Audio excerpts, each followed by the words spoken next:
और आइए आपको सीधे लेकर चलते हैं यूपी सरकार के प्रेस कॉन्फ्रेंस में। 55,287 संक्रमित व्यक्तियों ने होम आइसोलेशन के विकल्प का उपयोग किया है और इनमें से 2,40,522 अपने होम आइसोलेशन की अवधि पूर्ण कर चुके हैं, वो संक्रमण विहीन हो चुके हैं। निजी अस्पतालों में इस समय भुगतान के आधार पर 2,561 लोग अपना इलाज करवा रहे हैं। सर्वेलेंस की कार्रवाई के अंतर्गत अब तक 2,73,73,939 घरों का सर्वेलेंस किया गया है और जिनमें 13,49,23,116 लोग रहते हैं। अगर हम प्रदेश में पॉजिटिविटी रेट की बात करें तो जब से हमारे प्रदेश में संक्रमण आया मार्च से लेकर 31 मई तक के अगर हम आंकड़े देखते हैं तो हमारा पॉजिटिविटी रेट 3.3% था और इसके बाद ये निरंतर बढ़ना शुरू हुआ। जून में पॉजिटिविटी रेट 4.0% हुई, जुलाई में पॉजिटिविटी रेट बढ़कर के 4.2% हुई, अगस्त में ये 4.6% हुई। उसके बाद सितंबर से ये गिरनी शुरू हुई। सितंबर में ये 4.6% अगस्त से गिर करके 4% हो गई और अक्टूबर में ये 4% से गिर करके इस समय 2.1% है अभी तक अक्टूबर के महीने में। तो हम देख रहे हैं कि जैसे केसेस गिर रहे हैं वैसे वैसे प्रदेश में संक्रमण में भी पॉजिटिविटी रेट अब निरंतर गिर रही है और संक्रमण इस समय अपने निचले स्तर पर है। लेकिन आप जानते हैं कि आज से 9वीं से 12वीं तक के विद्यालय भी खुले हैं और पर्व त्यौहार भी का भी मौसम प्रारंभ हो गया है। तो ऐसे में बहुत आवश्यक है कि हम बहुत सावधान रहें और किसी भी प्रकार के हम भीड़ को इकट्ठा न होने दें। सोशल डिस्टेंसिंग और मास्क, इन दोनों का उपयोग आज बहुत ज़्यादा ज़रूरी हो गया है। जब प्रदेश में संक्रमण नीचे आ रहा है तो ये बहुत आवश्यक है कि हम इस तरह की हम सावधानी बरतें कि ये और नीचे आए और संक्रमण किसी भी प्रकार से एक जो सेकेंड वेव आती है कई जगह उसकी स्थिति न बने। तो इसलिए हमें आपको सबको बहुत ही सावधान रहना है, मास्क का उपयोग अवश्य करना है। मास्क जो है वो आपको संक्रमण से बचाता है और लोगों से 2 गज की दूरी मेंटेन करें। जो विद्यालय हैं उनको भी अगर कक्षाएं कुछ शुरू भी हुई हैं तो उनको ये एक तो सुनिश्चित करना है कि किसी भी बालक बालिका को कोई भी विद्यालय इस बात के लिए फोर्स नहीं करेगा कि वो स्कूल ज़रूर आए, ये ऑप्शनल है। और जब वो विद्यालय आते हैं तो वहाँ पर सैनिटाइजेशन की व्यवस्था हो, सोशल डिस्टेंसिंग की व्यवस्था हो, इसको सुनिश्चित करना होगा। ऐसे ही जो पर्व त्यौहार हैं उसमें भी इसको हमें सुनिश्चित करना है। इसके अलावा अपने हाथ को आप बार बार साबुन पानी से साफ करते रहिए जिससे कि आपके हाथ के रास्ते कोई संक्रमण आपके शरीर में न जाने पाए। कुछ लोगों को कोविड के बाद कुछ कॉम्प्लिकेशंस भी देखे जा रही हैं और इसलिए जो भी हमारे नॉन कोविड हॉस्पिटल हैं, आप जानते हैं कि जो हमारे जिला अस्पताल हैं ये सब नॉन कोविड के लिए रखे गए हैं। तो जो भी जिला अस्पताल हैं या और भी जो हमारे नॉन कोविड के हॉस्पिटल हैं, कोई कंबाइंड हॉस्पिटल हो, कोई और हॉस्पिटल हो, इन सब के लिए एक आदेश कर दिया गया है कि वहाँ पर एक पोस्ट कोविड केयर डेस्क बनाया जाएगा। जिन लोगों को कोविड होने के बाद फिर वो उपचारित हो गए हैं, संक्रमण मुक्त हो गए हैं, लेकिन अगर उनको कोई भी समस्या आ रही है, अगर उनको सांस लेने में समस्या आ रही है या उनके शुगर लेवल अगर बढ़ रहा है या और कोई भी समस्या आ रही है, तो आप वहाँ जाकर जो पोस्ट कोविड केयर का डेस्क स्थापित किया जा रहा है, आप वहाँ जाकर के अपना उपचार करवा सकते हैं। इसके लिए पूरे प्रदेश में निर्देश जारी कर दिए गए हैं और जो हमारे डॉक्टर और पैरामेडिकल स्टाफ हैं उनको इस बात के लिए ट्रेनिंग भी दी जा रही है। जो लोग 1 सितंबर से 15 सितंबर के बीच में डिस्चार्ज हुए हैं, लगभग 80,000 लोग, हम उनका कल से हम टेलीफोनिक सर्वे भी स्टार्ट कर रहे हैं। उनसे फ़ोन करके आपके पास हमारे मुख्यालय से हमारा जो कंट्रोल रूम है, आप जानते हैं कि हमारा हेल्पलाइन नंबर 1800 180 51 45 है, जहां आप फ़ोन करके अपने किसी भी शंका के बारे में आप जानकारी कर सकते हैं। लेकिन हमारे कंट्रोल रूम से आपको फ़ोन जाएगा, जो लोग 1 सितंबर से 15 सितंबर के बीच डिस्चार्ज किए गए हैं, और उनसे हम ये कुछ प्रश्न करेंगे। हमारे जो विशेषज्ञ हैं आपसे कुछ प्रश्न करेंगे और ये असेस करने की हम कोशिश कर रहे हैं कि कोविड के बाद, जो उपचारित होने के बाद, कितने % लोगों में, कितने प्रतिशत लोगों में किसी प्रकार की कोई जटिलता आ रही है या किसी को कोई लक्षण किसी और रोग के आ रहे हैं। तो उसमें आप अपना पूरा सहयोग करिएगा। तो आपसे मेरा ये अनुरोध है कि जो बचाव के तरीके हैं उनका पालन करिए, अपने आप को संक्रमण से बचाए रखिए, और ख़ास करके जो बुजुर्ग व्यक्ति हैं, जो पहले से बीमार व्यक्ति हैं, कमज़ोर व्यक्ति हैं, छोटे बच्चे हैं और गर्भवती महिलाएं, इनका विशेष ध्यान रखिए। अगर आप सावधानी बरतेंगे, और इस समय सबसे ज़्यादा सावधानी की आवश्यकता है, अगर आप सावधानी बरतेंगे तो हम प्रदेश में, हम और आप मिलकर के संक्रमण को पूरी तरह नियंत्रित करने में हम सक्षम हो पाएंगे। सावधान रहिए, सतर्क रहिए, चिंता मुक्त रहिए, स्वस्थ रहिए और प्रसन्न रहिए।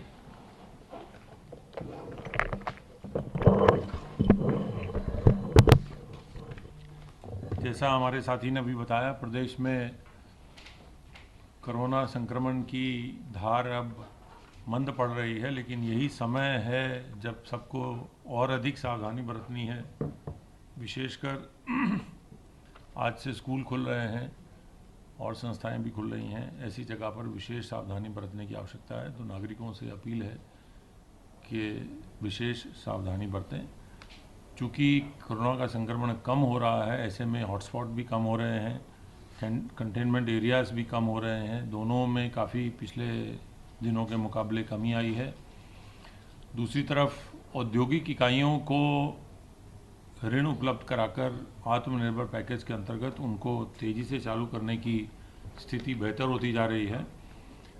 आज तक लगभग 4,35,000 जो विद्यमान इकाइयां हैं उनको 10,727 करोड़ रुपए के अतिरिक्त ऋण दिए गए हैं, और 5,74,000 नई MSME इकाइयों को लगभग 15,461 करोड़ के ऋण दिए गए हैं। इस प्रकार अभी वर्तमान वित्तीय वर्ष में लॉकडाउन खुलने के पश्चात लगभग 10 लाख MSME इकाइयों को 26,000 करोड़ रुपए के ऋण वितरण किए गए हैं। इन इकाइयों के माध्यम से लगभग 25 लाख नए रोज़गार के अवसर पैदा किए गए हैं, जहां पर कि जो ज़्यादातर हमारे जो प्रवासी श्रमिक थे उनमें से लोग समायोजित हुए हैं। इसके अतिरिक्त किसानों से धान खरीद का कार्यक्रम बड़ी तेज़ी से चल रहा है।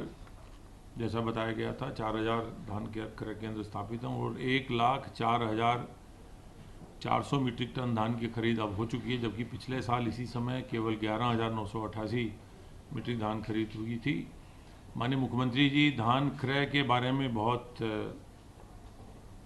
उनकी प्राथमिकता है, और आज वो प्रदेश के सभी जिलाधिकारियों से सायंकाल को एक वीडियो कॉन्फ्रेंस के माध्यम से उनसे इसकी समीक्षा भी कर रहे हैं कि प्रदेश में धान क्रय की क्या प्रगति है, और ये सुनिश्चित कराना कि किसानों को धान की समुचित मूल्य उनके 72 घंटे के अंदर उनसे क्रय होने के उनके खाते में चला जाए। इसके अतिरिक्त माननीय मुख्यमंत्री जी ने आज सुबह मिशन शक्ति कार्यक्रम के अंतर्गत ही पंचायती राज और ग्रामीण विकास विभाग के एक बड़े कार्यक्रम का अध्यक्षता की थी। उसमें 7,500 करोड़ की लागत से प्रदेश में पंचायत घरों और सामुदायिक शौचालयों के निर्माण का उन्होंने लोकार्पण और शिलान्यास किया।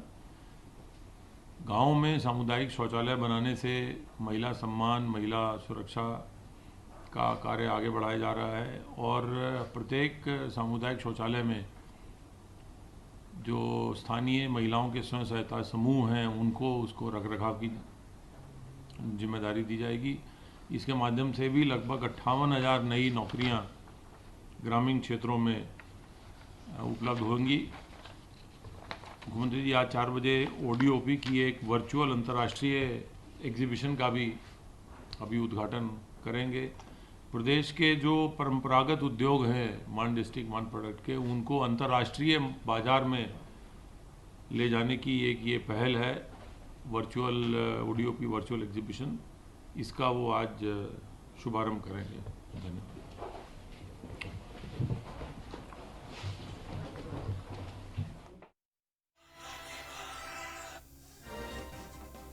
तो सावधानी बरते, कोरोना को मात दीजिए।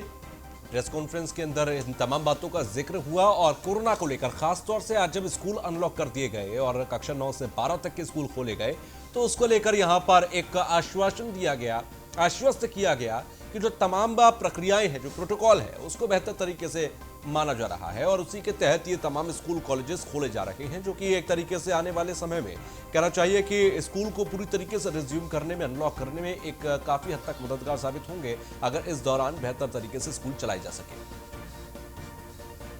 तो ब्रेक के बाद एक बार फिर आप सभी का स्वागत। हाथरस कांड से जुड़ी खबर की अलीगढ़ पहुंची सीबीआई की टीम, जिला जेल में बंद चारों आरोपियों से सीबीआई की पूछताछ। 5 सदस्यीय सीबीआई टीम ने जेएन मेडिकल कॉलेज में भी पूछताछ की है। मृतक पीड़िता का इलाज करने वाले डॉक्टर से सीबीआई की पूछताछ रही। अब तक पीड़िता के बारे में कई बार पूछताछ कर चुकी है सीबीआई।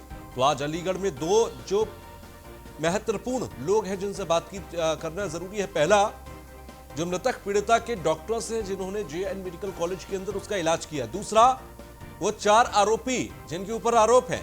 ये देखिए सीबीआई की टीम ये जब जेल पहुंची थी मिलने के लिए चारों आरोपियों से, उस दौरान की ये तस्वीर हम आपको दिखा रहे हैं। जेल के अंदर की तस्वीर है जब ये सीबीआई की टीम पहुंची और ये जेल के अंदर दाखिल होने के दौरान की तस्वीर। तो जिला जेल के अंदर यहां पर चारों आरोपियों से पूछताछ की गई। चारों आरोपियों से उन तमाम आरोपों पर पूछताछ की गई कि उनका क्या बयान है, क्योंकि सीबीआई की टीम हर पहलू को जांचना परखना चाहती है। किसी भी पूर्वाग्रह से ग्रसित हुए बिना, सीबीआई का एक काम है कि पूर्वाग्रह से ग्रसित हुए बिना हर पहलू की जांच करना, कौन दोषी है, कौन आरोपी है, क्या आरोपियों का दोष सिद्ध होता है या नहीं, जो तमाम चीजें हैं इनके हर पहलू की जांच की जा रही है। योगेंद्र हमारे साथ जुड़ गए हैं। योगेंद्र, आज सीबीआई की 5 सदस्यीय टीम पहुंची, क्या हलचल? देखिए, यहाँ पर क्योंकि जिस टाइम उसके लड़के के साथ रेप हुआ था वो इलाज के लिए सबसे पहले अलीगढ़ जेएन मेडिकल कॉलेज में ही आई थी। और जो वहाँ के आरोपी हैं, जो कि 4 आरोपी पुलिस ने पकड़े हैं, वो भी यहाँ अलीगढ़ जेल में ही। तो इसी वजह से सीबीआई आज अलीगढ़ आई। अलीगढ़ आकर के वो सबसे पहले जेएन मेडिकल कॉलेज में गई। वहां पर उसने उन डॉक्टरों से बात की जिन्होंने उनका इलाज किया था और उनसे क्या क्या बात हुई, ये सब बातें वहां पर पता करने की कोशिश की। और वहां पर एक डॉक्टरों ने ये कहा था कि हमने कभी भी ये नहीं कहा कि जो हमने अपनी यहाँ से जांच रिपोर्ट की है कि बच्चे के साथ, उसके लड़के के साथ रेप नहीं हुआ। जब इस सारी जांचों को करने के बाद गई वो वहां पर जेल में जो चारों आरोपी हैं उनसे ये पता करने की कोशिश करेगी कि उस दिन का घटनाक्रम क्या था, क्योंकि जो उसने हाथरस में जाके रिक्रिएशन किया है, रिक्रिएशन का सही जवाब है जो भी आरोपी हैं वो जवाब दे सकते हैं। योगेंद्र, क्या सीबीआई की टीम को जो पूछताछ करनी थी, चाहे वो आरोपियों से या डॉक्टर से, वो पूरी हो गई है या अभी कहीं पर पूछताछ चल रही है अलीगढ़ में? अभी इस वक्त जो जेल से अभी जो सीबीआई अधिकारी बाहर नहीं निकले हैं, अभी उनका हम इंतजार करें, देखते हैं कितनी देर में बाहर आते हो। हमसे जुड़ने के लिए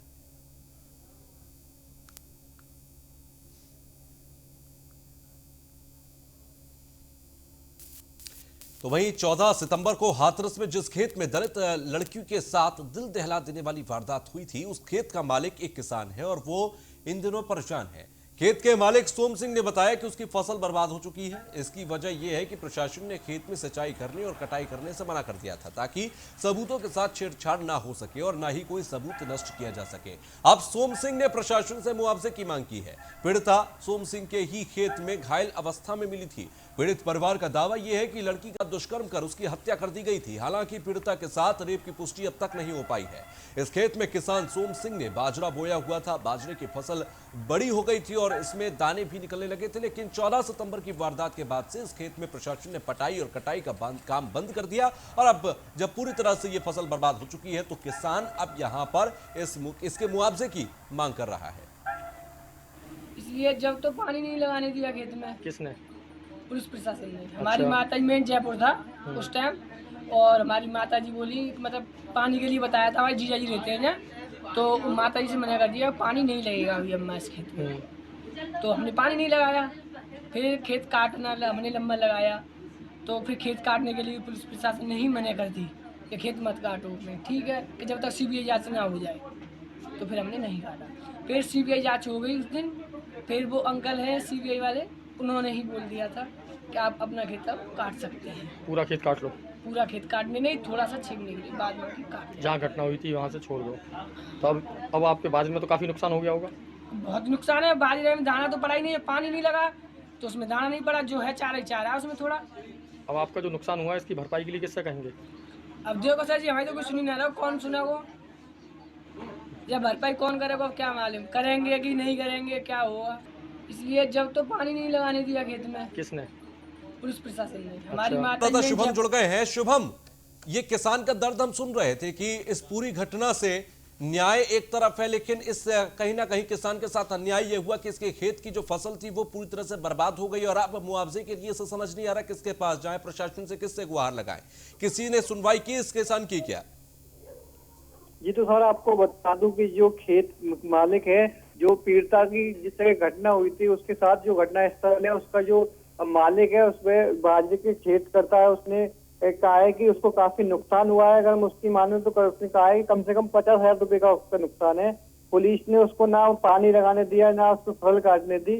तो कहीं ना कहीं अगर हम बात करें तो इसको लेकर किसान को काफी नुकसान हुआ है। वह गुहार लगा रहा है कि वह किसके पास जाए, उसके पास ये और समस्या है। किसान ने कहा है कि वह अभी लॉकडाउन में बाहर से आया था और वह बाहर जॉब करता था, उसकी वजह से वो खेती कर रहा था अपने भाई के साथ, तो यहाँ भी उसको नुकसान हुआ है। अब उसको और ये नहीं पता कि वो सोच रहा है कि वह किससे गुहार लगाए, वह लोगों से, अधिकारियों से या मंत्री किससे भी कहे, वो उसको काफी समस्या का समाधान करने कर पड़ रहा है।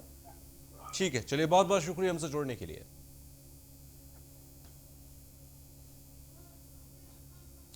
अब खबर लखनऊ से, जहां पर बसपा विधायक विनय तिवारी की कंपनियों पर सीबीआई ने छापा मारा है। गंगोत्री इंटरप्राइजेस के कार्यालयों पर प्रदेश भर में सीबीआई ने छापा मारा। गोरखपुर के बाहुबली नेता हरिशंकर तिवारी के बेटे हैं विनय तिवारी।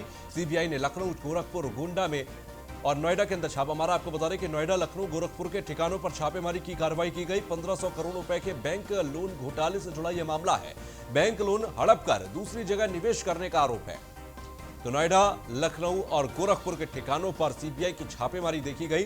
गंगोत्री इंटरप्राइजेस से जुड़ा यह मामला 1500 करोड़ रुपए के बैंक लोन घोटाले का मामला है। बैंक लोन लेकर दूसरी जगह निवेश कर दिया गया। तो बैंक लोन हड़प कर दूसरी जगह निवेश करने का मामला, बसपा विधायक विनय तिवारी की कंपनी पर छापेमारी की गई है। सीबीआई की यह छापेमारी गंगोत्री इंटरप्राइजेस के कार्यालयों पर प्रदेश भर में सीबीआई की छापेमारी रही। नोएडा, गोरखपुर और लखनऊ के अंदर ये छापेमारी कार्रवाई हुई है। अवनीश विद्यार्थी हमारे एग्जीक्यूटिव एडिटर हमारे साथ जुड़ गए हैं। अवनीश जी, ये एक बड़े तौर पर सीबीआई की छापेमारी आज हुई है, किस तरीके से यह पूरा घोटाला किया गया था?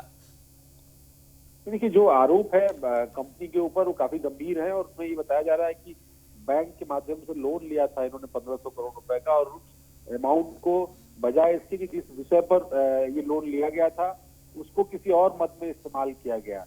उसी बात को लेकर सीबीआई टीमें अलग अलग जगहों पर गंगोत्री इंटरप्राइजेस जो कंपनी है, जो पूर्व मंत्री और बाहुबली माने जाने वाले पूर्वांचल के हरिशंकर तिवारी के बेटे विनय तिवारी की कंपनी है, और विनय तिवारी बीएसपी के विधायक भी हैं वर्तमान में चिल्लूपार विधानसभा से गोरखपुर की। और जिस तरह के गंभीर आरोप लगे उन्हीं को देखते हुए लखनऊ, गोरखपुर और तमाम सारे अलग अलग देश के हिस्सों में, मुंबई, नोएडा, तमाम सारी जगहों पर सीबीआई की टीमें छापेमारी कर रही है और जो तमाम दस्तावेज है कंपनी से संबंध में वो जो है वो जुटाया जा रहा है। जी चलिए, बहुत बहुत शुक्रिया हमसे जुड़ने के लिए। तो गोरखपुर के बाहुबली नेता हरिशंकर तिवारी के बेटे हैं विनय तिवारी और एक बड़े स्तर पर घोटाला यहां किया गया। सीबीआई ने लखनऊ, गोरखपुर, नोएडा में इनके ठिकानों पर छापेमारी की है।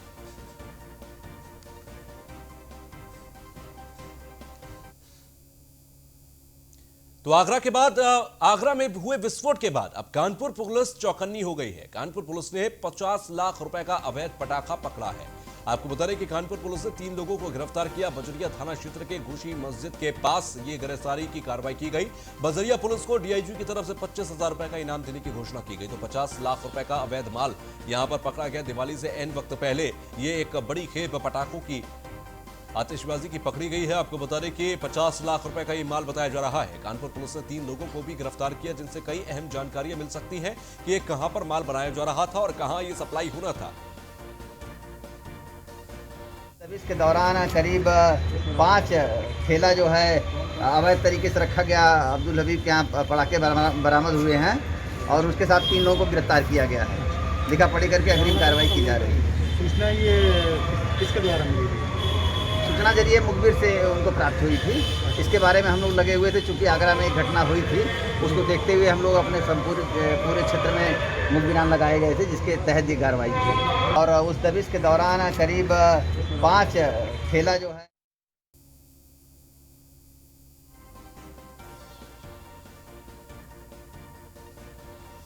तो 50 लाख रुपए का ये पूरा अवैध माल है। राम जी हमारे संवाददाता हमारे साथ जुड़ गए हैं। राम जी, ये जानकारी कैसे लगी पुलिस को इस पूरे माल के बारे में, और अभी इन जो 3 लोगों की गिरफ्तारी हुई है इनसे क्या जानकारी मिल पाई है? मैं आपको बता दूं कि जो आगरा में विस्फोट हुआ था उसके बाद से एक आदेश सरकार से आदेश जहां भी अवैध पटाखों भंडारण किया उनको पकड़ा जाए और उनको सील किया जाए। इसको लेकर के लगातार कानपुर चेकिंग चल रही थी।